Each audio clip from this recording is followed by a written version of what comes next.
English stories. Shopping trip. The Hobson family had been meaning to buy some new furniture for ages, but somehow they never got round to it. There were always so many other things to do. Then one day there was a big shout from Joe's room. The rest of the family ran to see what was the matter. Joe's desk had collapsed. There were bits of wood and pens and papers all over the floor. And in the middle was Joe. "I was just doing my homework," he said, and then, bang! The desk broke. Everything fell over. I was so surprised that I fell over too. Bella giggled. "You do look funny." "That decides it," said Mum. "We need to buy some new furniture before anything else breaks. Bella needs a new bed. And Joe definitely needs a desk so that he can do his homework."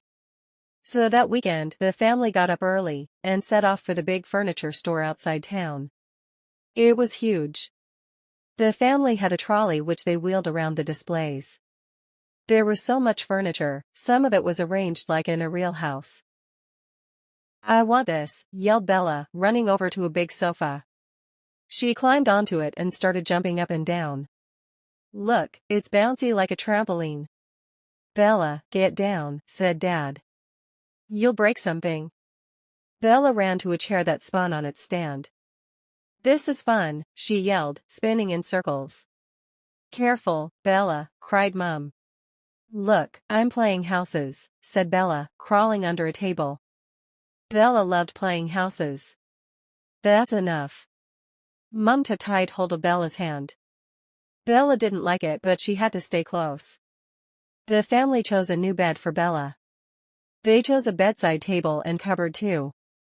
Then they went to look at desks for Joe. Bella was bored now, and tired. She didn't say much, while the rest of the family discussed which desk to get. Joe had found one he liked, but Mum and Dad couldn't agree. "It's too big," said Mum.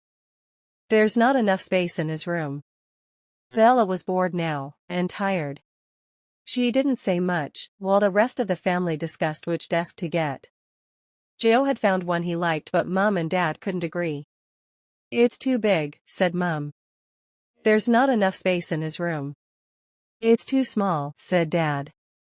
"There's not enough space for his homework." "It's too small," said Dad. "There's not enough space for his homework." "I think it's just right," said Joe. "Let's get a cup of tea while we try and decide," said Mum. "There's a cafe in the store." Dad thought this was a good idea. He needed to sit down, he said, and Joe really wanted a milkshake. Then Joe wondered if she could be spinning on the chair. Sure enough, the chair was spinning round.